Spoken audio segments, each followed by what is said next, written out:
วันนี้พามาชมแม็กใหม่ชุดโปรโมชั่นค่ะพี่คะตระกูลมีซีรีส์นะคะมีมากกว่า9ลายด้วยกันลงมาใหม่สดๆร้อนๆแบบนี้เลยนะคะพี่คะจัดควบคู่แม็กใหม่ยางใหม่ราคาดีแน่นอนพร้อมใส่ถ่วงนะคะมีครบทุกลายเลยค่ะไม่ต้องรอของเพราะว่าที่ร้านของเราสต็อกแน่นมากเลยค่ะพี่คะ5รู6รูไม่ต้องห่วงว่าจะหมดแน่นๆกันเลยทีเดียวค่ะพี่คะเข้ามาดูได้เลยจัดคู่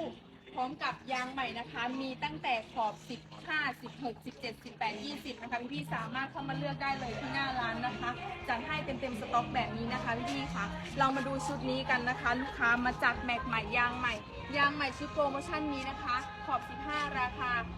4,500 บาทนะคะสามารถหักเทิร์นกันได้นะคะเทิร์นล้อเดิมใส่ล้อใหม่กลับบ้านหล่อๆเลยค่ะพี่ๆค่ะไม่ว่าจะเป็นยางซิ่งเราก็มีนะคะหน้าร้านเราพร้อมดำเนินการเต็มระบบพร้อมใส่พร้อมถ่วงพร้อมตั้งศูนย์ให้ลูกค้ารับจบหลังการขาย 100% แน่นอนค่ะมาเจอกันได้เลยที่ร้านติงล้อจ้าขอนแก่นค่ะ